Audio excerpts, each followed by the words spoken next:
వచ్చేది ప్రత్యేక తెలంగాణ ప్రజాస్వామ్య తెలంగాణ కోసం జరుగుతున్న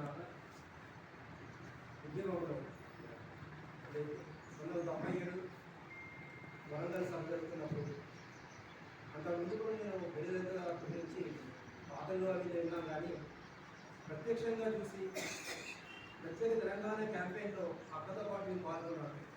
అక్క ముందు గుర్తొస్తుంది మాకు.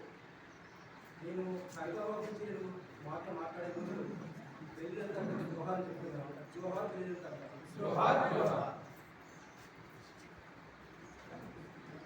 సాయిబాబా భార్య గురించి, ఆయన ఈ సమాజంలో తను చేసిన పోరాటం గురించి, జైలు జీవితం ఆరోగ్యం గురించి 4-3 మాటలు మాట్లాడి నేను నా ప్రదర్శన ఇస్తాను. ముఖ్యంగా మాది సాయిబాబా రైతు కుటుంబం. మా నాన్న ఒక రైతు మీద రైతుని చేసి తర్వాత మొత్తం ఆస్తి పోతే ఒక రైతు కూలిగా వెళ్ళాడు.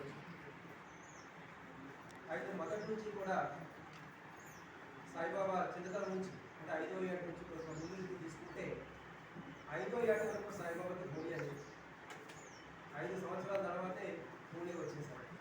అప్పటి నుంచి ఆయన నడవలేక కాళ్ళు ఖర్చుపడిపోవడం ప్రారంభించింది. అయితే 1974లో పుట్టాడు సాయిబాబా.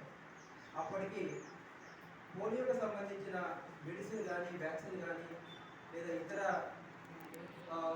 మందులు కానీ లేవు. ఆ కాలంలో ఉన్న మా ఊరికి దగ్గరలో ఉన్న అమలాపురం దగ్గరలో ఉన్నది విశాఖపట్నం.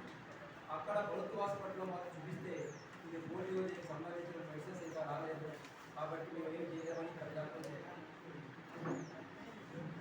అక్కడ నుంచి సాయిబాబా జీవితాన్ని తీసుకుంటే మా కుటుంబంలో కానీ, లేదా బంధువర్గంలో కానీ, మిత్రుల్లో కానీ సాయిబాబా ఒక ఫిజికల్లీ ఛాలెంజ్ అనే వ్యక్తిగా నేను కానీ ఎవరు కానీ కూడా భావించలేదు, ఆయన కూడా భావించలేదు. అయితే సమాజంలో కాలానుగుణంగా అనేక మార్పులు వస్తుంటాయి. ఆ మార్పుల్లో ప్రధానంగా వ్యక్తులు కానీ,